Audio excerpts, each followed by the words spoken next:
the opening address from Mina for this conference, and it looks to me that the majority of you are Mina people. Some people aren't, but it looks like most of you are.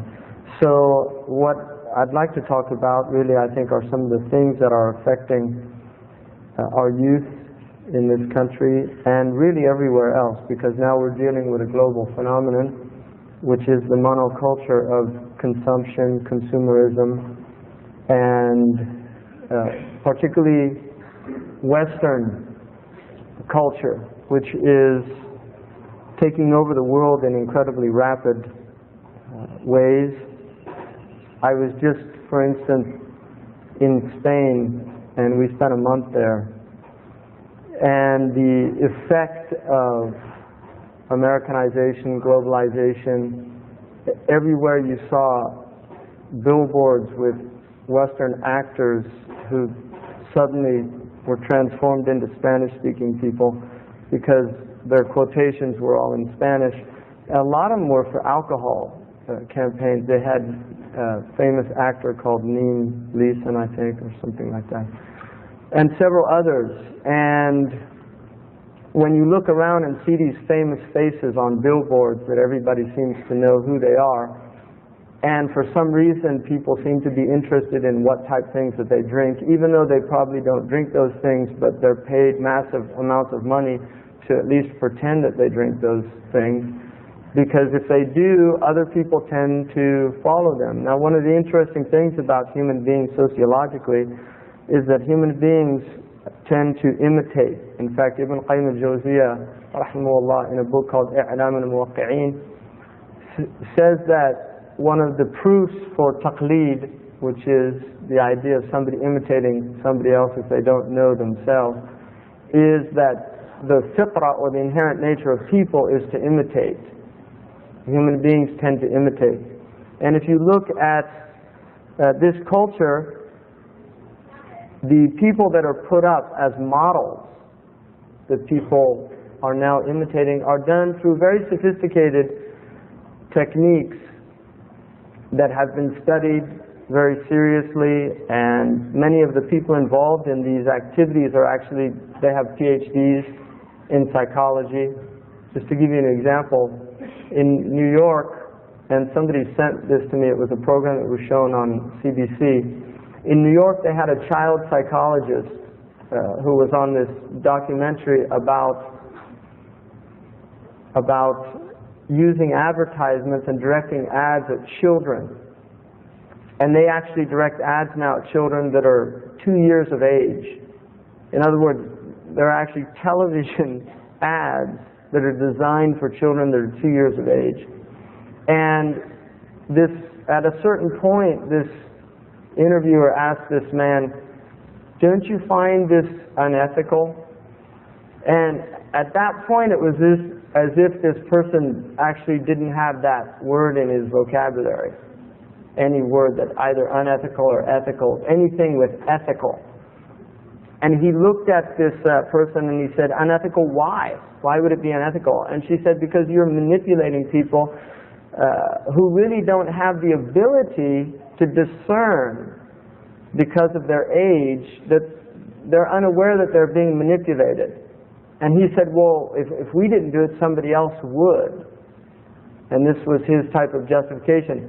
Now, I think that actually that the question asked by this woman was, I think it was an ingenuous question for the simple reason that I think that it's not just children that don't realize they're being manipulated, it's actually everybody. It's the adult population as well, because there's a lot of people that think that they can watch these things and they don't think that they're being affected by it. They actually believe somehow that they're immune to it. Well, it's affecting all these other people, but I'm not affected by it, right? As he puts on his Ray-Ban glasses and ties his Nike shoes and gets into his Lexus car. I mean, all of those things, why does he have them? He didn't really choose them. They were actually implanted in his mind because he's buying on impulse. Most people, in fact, they call it impulse buying. They don't actually buy because they want something or they need something. They actually have been programmed to buy these things. Now, the average person in this country is seeing, according to studies that have been done on this, 3,000 commercials a day. This doesn't include television. This is talking billboards. A lot of this doesn't include like T-shirts, all these people going around with T-shirts. And I saw somebody today, a Muslim, he had this Calvin Klein thing. I said, is he paying you? Do you have a contract? He said, no. I said, well, you're getting robbed because you're giving him free advertising and you're not getting any money out of it. That's un-American. But that's the thing. They don't. Why is he wearing a T-shirt that says Calvin Klein on it, who's a pornographer basically? And then he's got a hat that says, I love Islam. I mean, something's, it's one of those what's wrong with this picture type thing. And I don't think he's really thought about it. That's my guess. I don't think he's really thought about it. Because a lot of us haven't thought about these things. A lot of us have been asleep for a long time. A lot of these experiments were done when we were little kids. We were put in front of televisions. We didn't realize what was happening to us. It was actually a form of child abuse.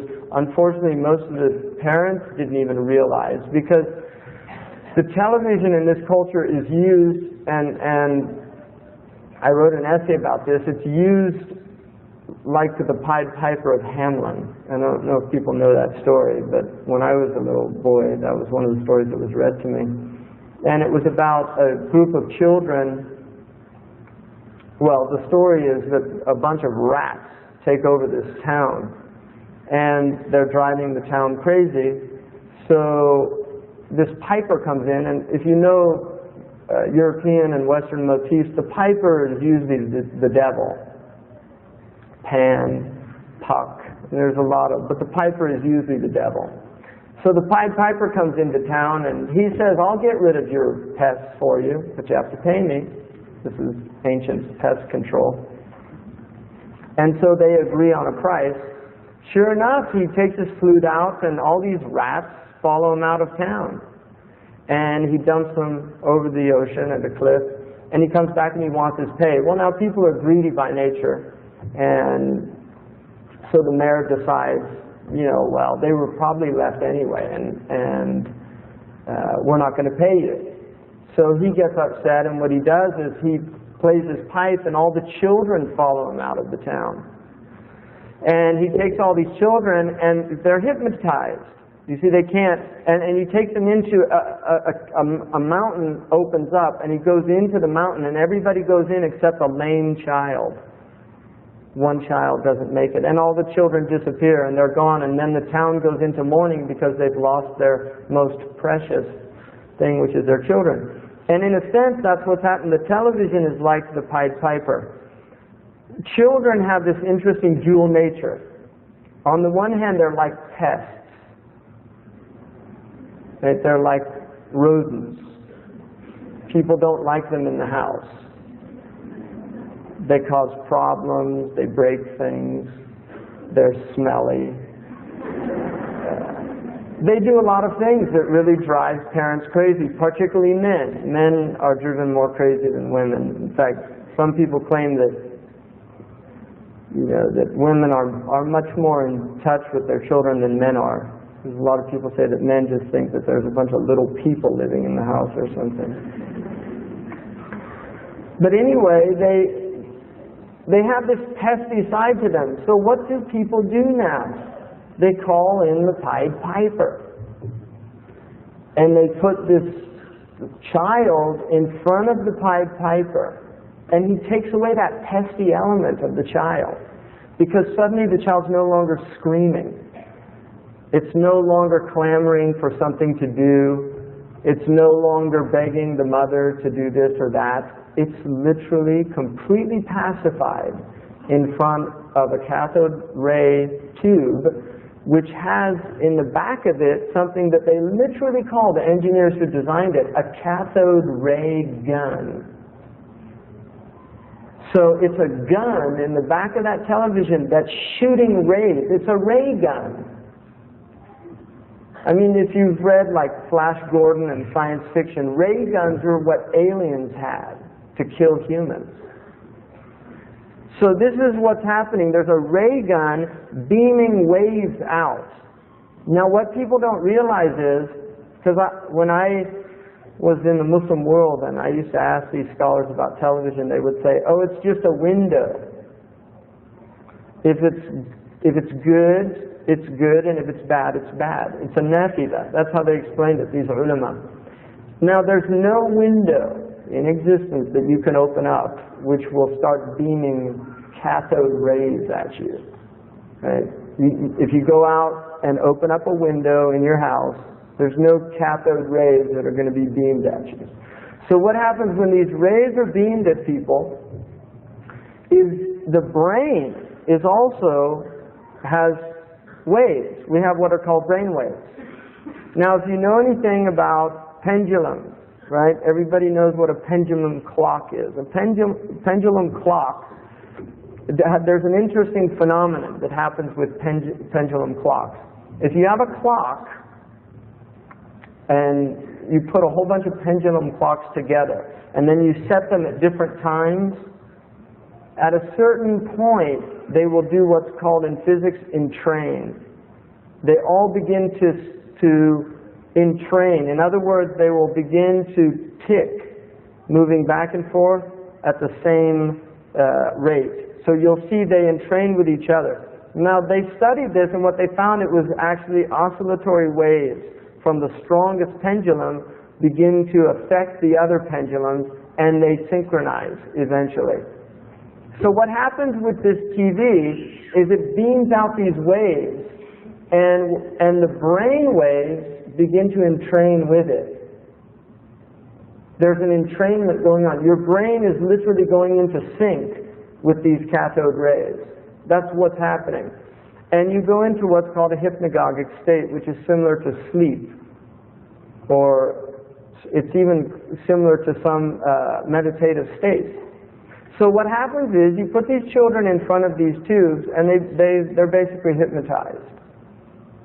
Now one of the things about hypnosis is people that are in a hypnotic state are open to suggestions. They're open to suggestions. And this is why if you've ever seen a good hypnotist, and they do this, they'll say, raise your right hand. And this person who's in a hypnotic trance will suddenly go like this. And then he'll say, raise your left hand. They'll go like that. And then cross them over, go like that. And these are suggestions that he's putting in. And because this person's in a passive receptive state, he will do them without resistance. So you put this child in front of this TV, and then they have these things called important messages from the sponsor. Now if you translate that into Arabic, which I like to do with these things because it kind of explains to you what important message. Risala muhimma. That's important message in Arabic. Risala muhimma. Now risala is actually the word for what the Prophet ﷺ brought. That's the Arabic word for what he brought, an important message from God. But this is not an important message from God. It's an important message from somebody who thinks he's God. Now what does he tell these children? Well, he has very cute characters that are done usually round because they've done psychological analyses on children, and they realize that children don't like square. They tend to interpret square as being evil and round as being good. So you'll notice that most of these cartoon characters are rounded characters, like the Pillsbury Doughboy. He's round. And you'll notice that the evil characters tend to have square faces. So whenever they show Muslims and things like that, and they get these square-faced people, right, to do that. This is really, I mean, it's well thought out stuff. So they have these children in front watching this, and then this character comes on, like Tony the Tiger. And Tony the Tiger, it's alliteration, it's got a little kind of, sounds cute. And he does these things like roars. Children like that, roaring and things like that. So he watches these things, and before you know it, then the mother's taking him to the store, and if you notice at the store, because they all work together, all these corporations hire the same companies to do the same research. You'll notice that children's cereal is all on the bottom shelf, because children are little people, and it's hard for them to look up.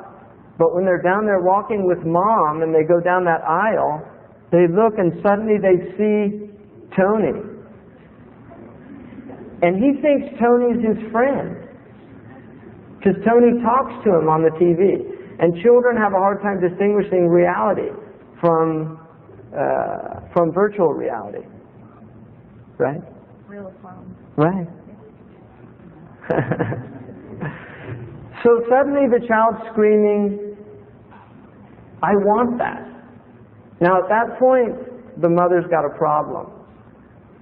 Now some of them have gotten clever and they bring the Pied Piper with them, so they give them, when they go into the store, one of these games that they can play, like a Nintendo type game. So the kid's there doing that. And, you know, that's between Ritalin. See, they're all wondering why their children are all on Ritalin, because they're hyperactive. Well, another thing about television that you should notice about children's television, it's all speeded up. Did you ever wonder why that is? Why is Sesame Street in fast motion? Did you ever wonder that? Why Sesame Street is in fast motion? And A is for Allah is in fast motion as well. Or A is for Asad. They didn't even get that one right. Alif is for Asad. There's a video, quote-unquote Islamic video, called Alif is for Asad. And that's in fast motion too, because I actually watched it. It gave me a headache. Now, the reason that these things are in fast motion is because back in the 1950s, they did studies on children watching TV, and they realized that children under 4 won't watch normal time TV. They'd actually rather be in reality. It's more interesting to them. But when they speed it up slightly, it engages their mind. And they'll be hypnotized by that fast movement, like cartoon movement. And what happens is, before long they've been trained, and then they can't pull away. They're literally entrained to the television. They can't pull away. And that's why you go up to the child and you go like this. Do that. It's just an experiment. Just go up to your little brother and go like that, and he won't see you for 3 or 4 times. And then finally he'll come out. You break the entrainment because you're breaking the waves. That's what you're doing when you do that. You're breaking the waves, and the entrainment's broken, and suddenly he's like, leave me alone. Because he wants to go back, and then he'll just leave me alone, and then he'll re-lock into the television, right? I'm not making this stuff up. People, do you think I'm making this up? This is happening all over the world right now. There are millions of people in this country. There's probably about 200 million people right now in Canada and America sitting in front of cathode ray tubes right now, in train, watching such inane tripe that they have to be told when to laugh with a laugh track. That's not real laughter. It's canned laughter. That's how bad the jokes are. I mean, have you ever noticed how you don't laugh at any of those jokes? Right? Really, if you're intelligent. If you do, it's a sign that you've got an IQ of less than about 70. So don't admit that you do, even if you do. Right? So how does that relate to all of us? Well, now to get to what I want to say. I believe personally that if we are to maintain an Islamic identity, then we have to protect our minds.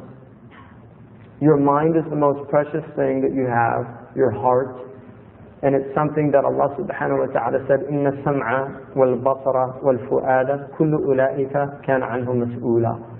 The hearing, the sight, and the heart. All of those the human being is responsible for. You're responsible for them.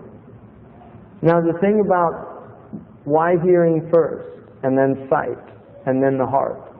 The reason the Quran almost always has hearing precedes sight. If you look in the Quran, you'll always see sama' precedes basar. And the reason for that, one of the reasons, is that hearing is circular. It's not linear. The eye looks linearly. Hearing is circular. You can hear people from behind you. You can't protect your ears in the same way that you can protect your eyes. In other words, people have quicker access to your ears than they do to your eyes. If you see something you don't want to look at, you can immediately turn away. But if somebody is telling you something, it's very difficult just to plug your ears. And Abdurrahman al-Awza'i radiallahu anhu used to do that. When he would see mubtadi'ah, he would literally plug his ears. And somebody asked him, why do you do that? And he said, one of them said something 20 years ago that's still bothering me. It's still bothering me. Now, this is an imam who plugged his ears when he saw a Muslim who had beliefs that were not congruous with Islam. What do you make of people that have spent 20 years, Muslims, watching kafir television every day of their life? What are we doing? How is that affecting us?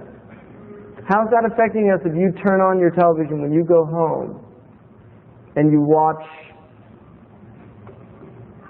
every possible haram thing that's imaginable? One of the things that the ulama say, it's haram to watch the haram, to look at the haram. What is that doing to our hearts? And how do we preserve our spiritual integrity if that's the state that we're in? How do we do that? So the first thing I really feel that everybody has to do as Muslims, we have to turn off the TV. How many people, I'm really serious about this, how many people in here are willing to do that?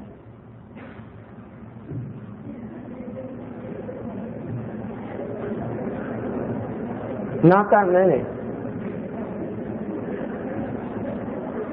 I mean, I'm glad that people are honest. I'd rather have honest people than all these hypocrites. Allahu Akbar, takbir. Okay. Not that many. I would say probably maybe, it looked like about, from here, maybe 15% of the people. That's a start. In Russia, in Moscow, did people see that? The television, the tower burnt down. So 20 million people didn't have TV. And in one of the newspaper articles I read that was in The Guardian in London, they were interviewing these people and they said, I'm getting to know my family again.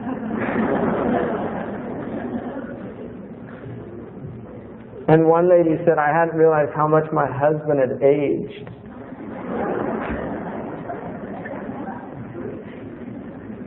But they said the parks were filling up, people were actually going down, doing recreational things, walking.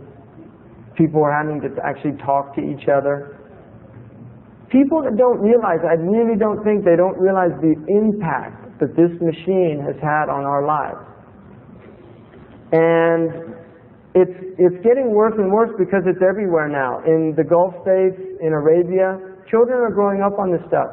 My children who don't watch TV, we were in Spain and we were with some children from Arabia, and they were, every time I'd see my son, he'd have this word or new game or something. I said, well, where did that come from? And he said, from so-and-so, that they were playing that game. So I asked the boy, and it was some television program he'd watched. And this is a true story. My boy was with an Arab boy, and he drew a picture, and it was a picture of a scholar, and he said that's what he wanted to be when he grew up. And this Arabian boy said to him, no, you should be a CIA agent. He didn't even know what the CIA was. I haven't told him about that yet. I'm trying to protect him for a little longer. But he said he should be a CIA agent, and his reason was because they had all these cool weapons. And he had seen Mission Impossible. And he thought that that was really cool. So this is what's happening. We have Arabian boys that want to be CIA agents in Mecca. Think about that. Seriously, think about that. And they're the good guys. If you watch most of those movies, right, they're the good guys. So this is what's happening, people. The identity is being fragmented until there's nothing left, because these children have been given this since they were little kids, and then they become completely entrained and brainwashed. So where does that leave us now? We're in this country, and we're trying to maintain a semblance of Islamic identity. This is what we're trying to do. Now, let's look at the message of Islam in relation to this message. First of all, the idea of consumption. The Prophet ﷺ said that there's no fault in a man if he has wealth to change his clothes to go to Jumu'ah from his work clothes. Does everybody understand that? In other words, if somebody has work clothes, because on Friday traditionally Muslims work. Imam Malik said it was makruh for Muslims not to work on Friday, because he said it was like the Jews and the Christians who took a day off on their holy day. And he said there's no reason why Muslims should do that. So traditionally Muslims worked 7 days a week, but what they would do is they would work from 6 o'clock in the morning, 7 o'clock in the morning until about 2 in the afternoon, and then the day was over. That was their work day. And then the rest of the day was for family and for ibadah and study, things like that.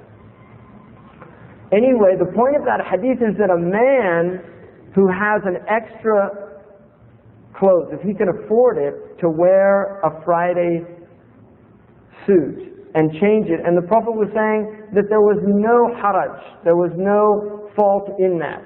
And the reason for that is they had an understanding, إِنَّ الْمُبَذِّرِينَ كَانُوا إِخْوَانَ الشَّيَاطِينَ, that those who are extravagant are the brothers of the demons. Those who are extravagant are the brothers of the demons. Now, the word in Old English, consumer, is the word for the devil. Consumer means the devil in Old English. Because consumption is what the devil does. He consumes souls. So all of these people out here that are consumers, and this is their life, they're actually shayateen. And what you need to decide in your lives is whether you want to be shayateen or whether you want to be with the angels, the malaika. Because in this world, you're in one group or the other. You're with the people of light or you're with the people of darkness. All of our youth here, you have to ask yourselves whether you want to be people that go with the flow, that watch all the latest movies, that buy all the latest CDs, that listen to the coolest or whatever the hippest radio station is. And then you go to school and that's what you do with your friends. You talk about what movies you saw. I mean, how many people now, that's all they have to talk about? Seriously, how many people now that you know, when they get together, what they talk about is what they saw on TV? What movie they saw? What's that? That's what people talk about now. What do you think about that? Are you content with that? To spend your lives watching imaginary people, fictionalized characters portrayed by prostitutes, because a prostitute is somebody that sells their honor for money. And these people will take off their clothes, they'll pretend to have sexual relations with people that they don't have any emotional feeling for or any legal relationship with. This is what they do. And people watch this. You can't watch a PG-rated film. The G-rated films are filled with sexual innuendos. And if parents think that because it's got a G on it, somehow that makes it okay, because it's for general audiences, you haven't watched any of these films. You haven't thought about what are the messages behind them. These are messages. And they're messages from enemies of humanity. That's the only word for them, because they are Shaytan. And they've declared war on human beings. They have declared war. And it's taken them a long time to get to this stage where they can just come all out now. They couldn't do it back in the 30s and the 40s when there were still Christians in this country. There were still Christians in this country that actually believed that it was blasphemous, that this was against, it was sacrilegious. It took them a long time to get to that stage where they could just keep at it like somebody chiseling. Just keep at it. Keep hammering, or like water on the rock, you break them down. And eventually it broke, and now they're just full force.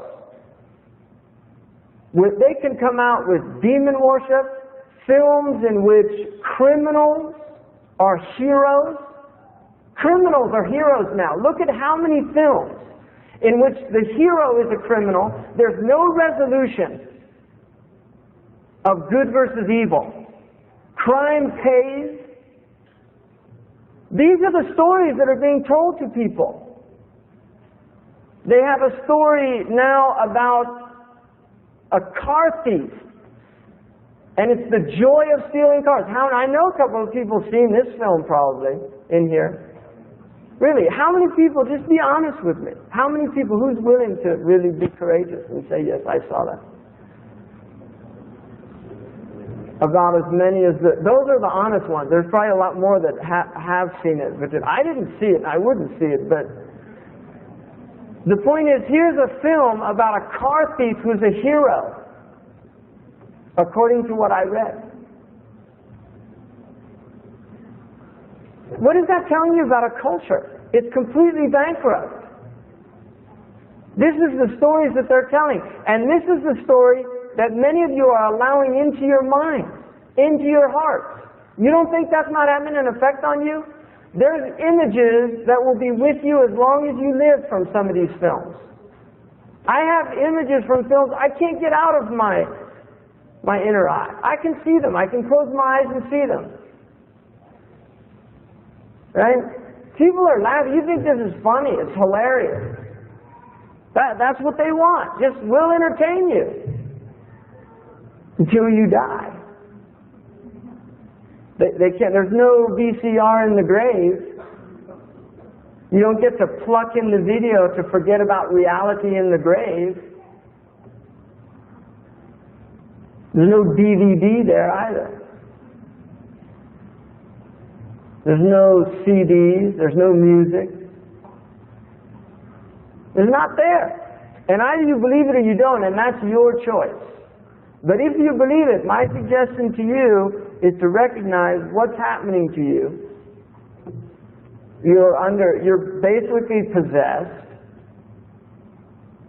That's what I would call it. If you're watching television on a regular basis, then you're under possession. And I would suggest that most of you are probably addicted. You're unable to turn it off. You don't have the willpower to do it. There's probably people that will finish this lecture, go back to their hotel rooms, and turn on the TV. And your brains will entrain, you'll feel comfortable. You kind of get vegged out, everything's relaxed. Maybe you weren't too troubled by what was said. Or maybe you'll forget about it. You might go up and you might say, yeah, maybe he's right. And then, I'll just see what's on. Oh, I'll watch the news. The news can't be bad. Right? So this is what's happening to people. This is our life. This is your life. The precious time that you've been given. This is your life. And it's just wasted away, dissipated, until it's all gone. And your youth is going to be gone. Some of you in here are young. You're in the prime years for learning, for memorizing. People have a capacity to memorize. I mean, this man here, what's your name?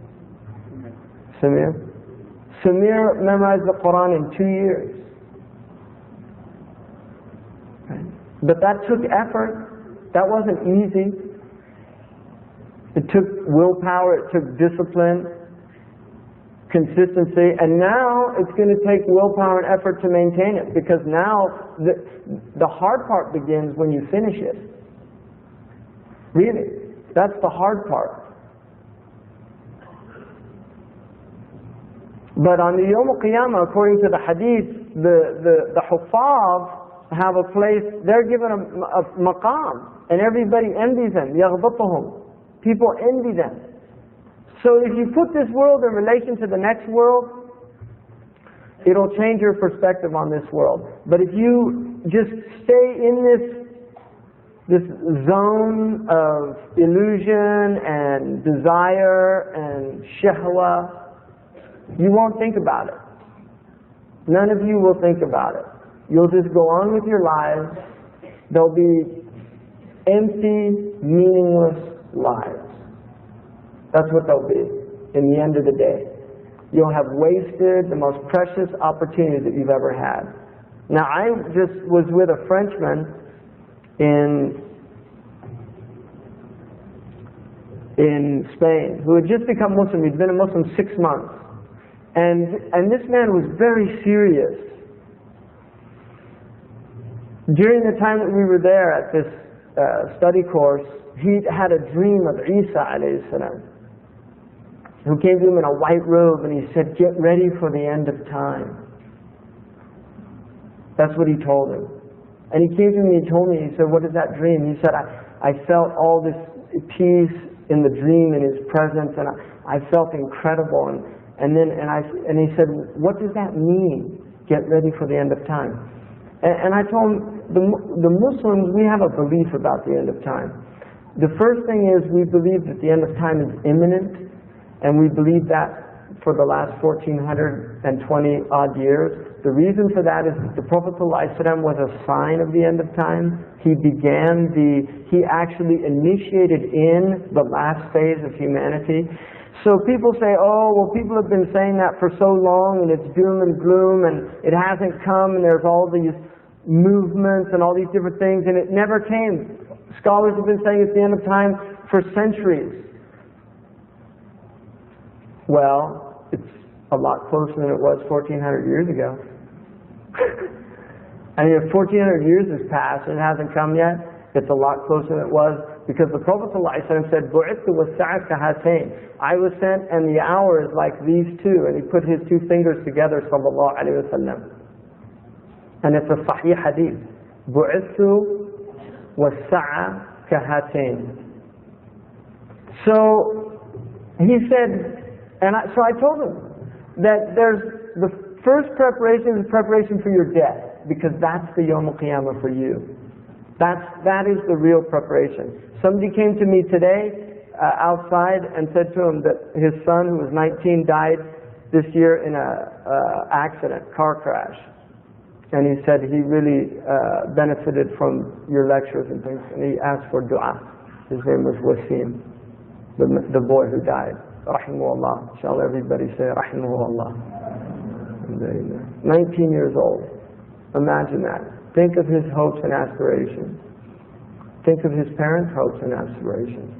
He's gone. He's gone. And he's in his grave. That's where he is. He's in his grave. And all he has with him is his actions. That's it. Nothing else to accompany him in his grave. His actions. So that's the end of time in reality. And then there's the big end of time where this all comes to an end, which is going to happen. But Allah Ta'ala alam, we don't know, I don't know, nobody knows that. It might last for another 100, 200, 300, 400 years. Nobody knows that. Nobody knows the hour. So this man came, and that's what he said. He said he saw that dream. Now, we spent a month in this place, and at the very end, the last talk that was given, the last words that were said, it was about the drought in Spain and that the earth was dying for sajda to be made on it. And that was the last statement. He came to me afterwards, just as I was leaving, I was on the way, and he said, in this talk that he gave, that was given, his last piece of paper finished that he'd had with him for the whole course. On the last line, he wrote the last line of the talk, and his ink ran out. Now, what that is, those are indications that Allah subhanahu wa ta'ala gives to people. These are things that happen in your life that Allah subhanahu wa ta'ala gives to let you know that these things are real, that there's a reality, that Islam is true. And most people are completely veiled from these things. They're veiled in their lives, they're hidden from it. And that's what happens. So, my hope is that you begin first and foremost by disengaging from all the messages that are being put into your hearts. If you want to engage reality, the first thing that you have to do is disengage from unreality. And that's a choice every one of you has to make, and everyone's capable of making. And that's all I have to say, but I will allow some questions if anybody has any questions. Allah subhanahu wa ta'ala said, لا تحرموا ما أحل الله لا تحرموا طيبات ما أحل الله لكم. Don't make good things haram for you. ولا تعتدوا إن الله لا يحب المعتدين. But don't go to extremes. Allah does not love transgressors. Don't transgress the boundaries. And one of the things that Allah has given us is time. And this is the greatest gift. Allah subhanahu wa ta'ala says in the Quran, وَالْعَصْرِ إِنَّ الْإِنسَانَ لَفِي خُسْرٍ إِلَّا الَّذِينَ آمَنُوا وَعَمِلُوا الصَّالِحَاتِ وَتَوَاصَوْا بِالْحَقِّ وَتَوَاصَوْا بِالصَّبْرِ. By time, the human being is in loss. By time, the human being is in loss. The nature of time is you're losing. It's dissipating. It's like the sand clock. Time is running out. Except, إِلَّا الَّذِينَ, except those who believe, do good actions, enjoin to truth, to what's right, and then enjoin to patience. Because if you enjoin to truth, you're going to have tribulations. The point of that is those are the only human beings that are investing their time for the akhirah. The other people are wasting their lives away. Your time is dissipating, your lives are a waste. Some of you in this, the Prophet ﷺ, the majority of his initial people were under 20 years of age. Under 20 years of age. Some of them were in their early teens. And they were being persecuted for their beliefs. So you have to decide what you want to do with your life. That's what you need to decide. There's 30,000 Muslims convening here, approximately. There were 35,000 registrations. 30,000 Muslims, 12,000 Muslims in 7/11, Christian era, 91 Muslim era. 12,000 Muslims crossed from Tangier to Spain. They were then, they fought Christians, they fought 100,000 Christians. It was 30,000 to 100,000. They were unarmed, ill-equipped. It was in Ramadan. The battle began in Ramadan, on the 27th of Ramadan. The 27th of Ramadan, and they defeated the Christians. The Christians had brought chains down to take them slaves. They literally brought all these chains down because they were convinced that they were going to completely wipe out these Muslims. There were only 12 Arabs. Only 12.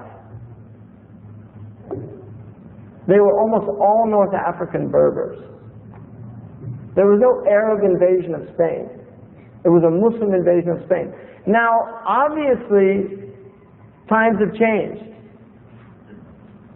We don't go into battle with swords and horses, and we don't fight honorably on battlefields anymore. It's done with aerial bombing, saturation bombing, napalm, radioactive materials and chemicals. Civilians are killed, not soldiers. I mean, the Muslims, when they went into towns, they didn't rape or pillage. Most of the towns surrendered by sulh, with an agreement to pay jizya. They honored that. Women and children were honored. They were not raped. They were not taken into captivity. This is what happened. And these are human beings. Today, the Jabal Tariq is named Gibraltar after that man, Tariq ibn Ziyad. That's what he did with his life. He's mentioned in a hadith according to Ibn Hazm radiallahu anhu. There's a hadith of the Messenger of Allah sallallahu alayhi wa sallam in which his aunt, Haram, who was his aunt in Rada'ah, she had, through breastfeeding, was his aunt. He came to her house, he ate, and then she began to massage his head, sallallahu alayhi wa sallam, and he fell asleep. And he woke up, and he was laughing. And Haram radiallahu anha said, Ya Rasulullah, ma adhakak? What made you laugh? And he said, Subhanallah, I saw people from my ummah, غزاة في سبيل الله, يغزون على البحر, يركبون على البحر. They were riding on the ocean, في سبيل الله. And she said, Ya Rasulullah, أدعو الله لي أن يجعلني منهم. Oh Allah, oh Messenger of Allah, pray to God to make me from one of those people. And the Prophet ﷺ da'ala, he made a dua for her. And then he fell asleep again. And he woke up and he was laughing again, smiling. His laugh was a smile. And she said, Ya Rasulullah, ma adhakak, ma yadhikuka? What's making you laugh? And he said, Subhanallah, I saw a second group of my ummah. Allah showed me a second group, fi sabilillah, riding the ocean. This is the first Muslim navy. There was no navy. It's a sahih hadith. And then she said, Ya Rasulullah, make dua that I'm from those. And he said, and then he said they were making the istushidu. She said, make dua that I'm from those. He said, you're from the first group. Khalas. You're not from the second group. You're already from the first group. I made the dua. Now Haram radiallahu anhu went with Muawiyah. She was on the expedition in which they conquered Cyprus during the time of Uthman ibn Affan radiallahu anhu. And she was in that expedition. When she was coming off, she was on her horse. When she was coming off the ship to land on Cyprus, her horse tripped, she fell and died shahida. Ibn Hazm radiallahu anhu said that there's no doubt in his mind that the second group was the group of Tariq ibn Ziyad, who crossed that Straits of Gibraltar and opened up Spain. Now the Prophet ﷺ said in a sound hadith, somebody asked him, Ya Rasulullah, which city opens up first? Constantinople or Rome? And he said the city of Hirqal, which is Constantinople. 800 years later, Muhammad al-Fatih, when he was a young boy studying hadith, he heard that hadith. And he decided to be that person.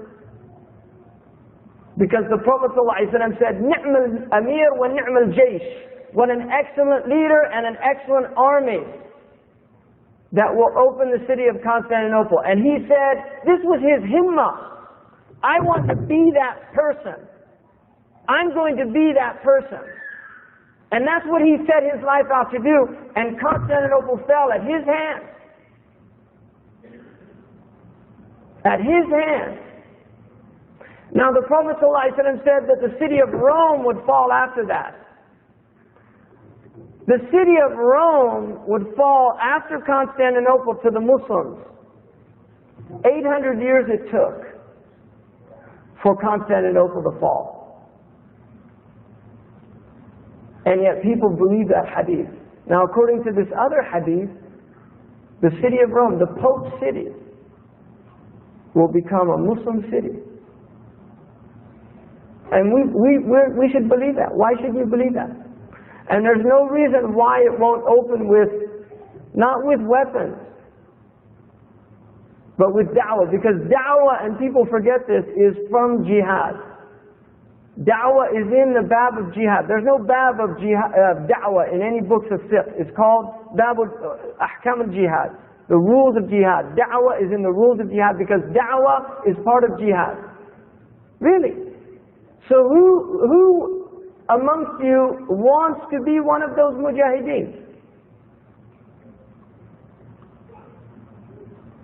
This is your life. You have one life. People say, what do we do without television? Make something of your life.